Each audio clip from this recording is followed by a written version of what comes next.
आज हम बात करते हैं इटोमिडेट के बारे में। जैसे हमने पहले पढ़ा है कि propofol, ketamine, thiopentone anaesthetic induction agent के रूप में प्रयोग की जाती हैं, उसी प्रकार से इटोमिडेट को भी हम इंडक्शन एजेंट के रूप में प्रयोग करते हैं। इटोमिडेट का साल्ट नेम ही इटोमिडेट है।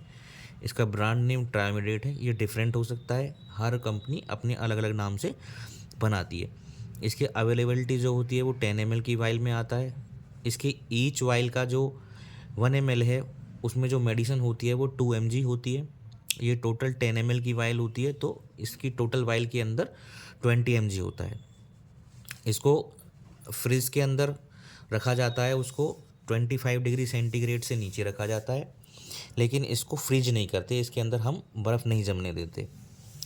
Each while is use for a single patient only.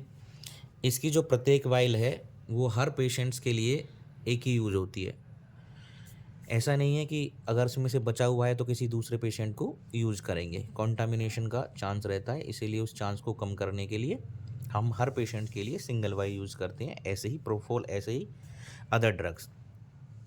इसको देने से पहले अच्छी तरह हिला लेना चाहिए, क्योंकि ये फ्रिज के अंदर रखा रहता है, तो इसको पूरी तरह से आपको शेक कर लेना चाहिए।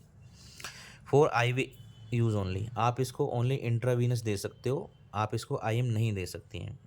इटोमिडेट वास्तव में होता क्या है, इट्स ओनली फॉर बिगिनर्स।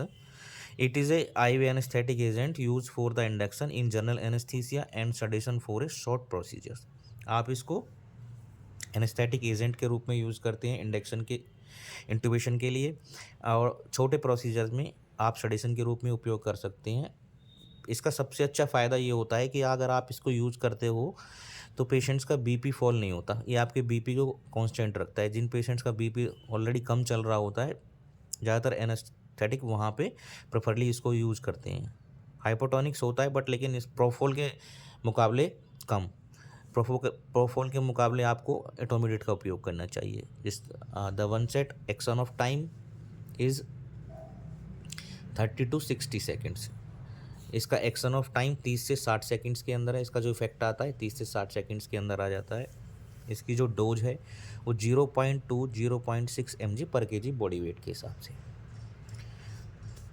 अब कुछ बात करते हैं इसके साइड इफ़ेक्ट्स के बारे में। तो इसके साइड इफ़ेक्ट्स भी हैं कुछ। इसके साइड इफ़ेक्ट्स हैं, हिकअप्स आ जाती हैं, पेशेंट्स एपनिया में जा सकता है। आपके जो भी एनेस्थेटिक इंडक्शन एजेंट्स या मसल रिलैक्सेंट आप कोई भी यूज़ करते हो, उन सबसे एपनिया होता ही होता है। Nausea, vomiting, laryngospasm, upset of stomachs. Beginners के लिए इतना ही, क्योंकि बिगिनर्स को एक बार थोड़ा नॉलेज होनी चाहिए कि आप किस चीज़ के साथ काम करने वाले हैं, आपको क्या क्या पढ़ना है। तो बिगिनर्स थोड़े से शुरुआत करेंगे तो काफ़ी आगे अच्छे गोल को अचीव कर पाएंगे। Thank you.